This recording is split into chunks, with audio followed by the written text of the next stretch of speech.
Hey Bushnell students, welcome to week 5. This week we have a number of learning objectives, but they're all from chapter 5. And what we're looking at this week is project management. We're going to be explaining what project management is. We're going to be understanding the various methods of organizing projects and knowing how to find the critical path. Now, we're also going to be looking at the variables in managing a project, which is time and creativity and specifications. And then we're also going to be working on, not related to chapter 5, but we're going to be working on the initial draft of the project paper, which I'm going to talk about here in a second. You know, one of the best jobs I held was being a program manager for a major automotive systems company. We built exhaust systems for all the automotive cars and trucks. And by exhaust systems, I mean mufflers, pipes, hangers, and that sort of thing. It's the stuff you don't really see very often, quite frankly, in a car. You might see the tailpipe tip sticking out. But that's what we built. I learned so much about how to manage people, project, resources, and one of the core skills was knowing how to do a Gantt chart or a PERT chart. So in chapter 5, we are learning the very basics of project management. So we're looking at the various types of projects. You know, there's pure projects, there's functional projects, and that's where most of my experience has been, and probably yours as well. Then we're also looking at matrix projects.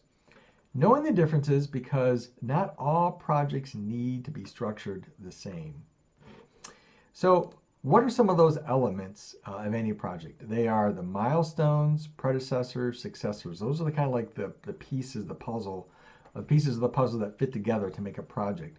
These elements become the basis for network diagrams that give you a visual of how to find timing problems and spot opportunities to reduce delivery time and even cost on a project.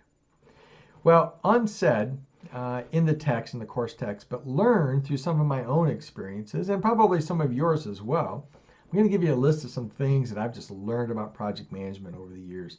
Number one is to have fun with it. As a project manager, it's very rewarding. And it can be a whole lot of fun in your normal work day as you see something come to completion. The second thing is knowing or having that hard skill of project management can be a pathway in your career into a lot of other different industries. So it's a great skill set to have. When you are a project manager, ask a lot of questions and don't apologize for it. Ask a lot of questions and follow up on details even when people are offended. Yes, people get offended. People get annoyed when you pin them down on answers, but don't be afraid to do it.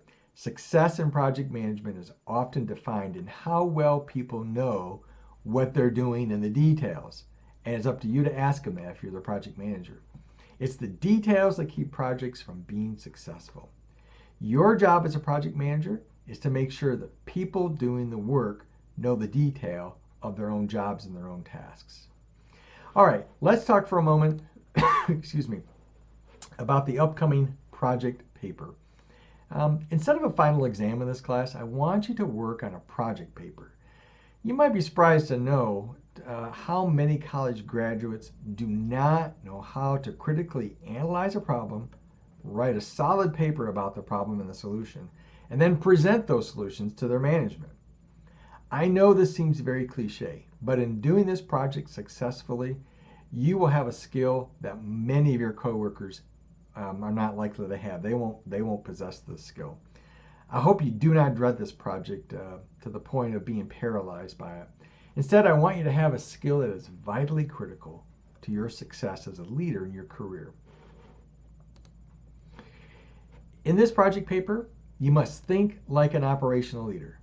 As a leader, you must know how to define a problem, find relevant solutions based on research, not opinion, and make some decisions, again, based on facts. Convince others and plan implementation. The project is divided into 3 sections or 3 parts. It's the initial draft, which is due this week, week 5, the final draft, which is due in week 7, and then a one-on-one 10-minute presentation with me using Zoom in week 8. Okay, that'll be a PowerPoint presentation. Be sure to read the syllabus for all of the details for each of the parts and the suggested process that I put together for developing the paper. You can follow any process you want to do the paper. I'm giving you one that is fairly that I think will get you to success fairly quickly and efficiently. You know, in the complete tab for this week, you're going to find a suggested template that's already formatted using APA, and there's a sample paper of the assignment from an unnamed undergraduate student. Please note the sample paper I'm giving you is not a perfect paper, but it is a good one. So you can use that as a starter, but don't build everything around that. It's not a perfect paper, right?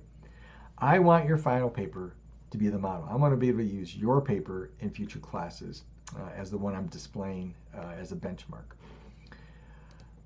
Let's see. The initial draft, now again, like I said, is due this week. It'll be your best effort at this point in the course.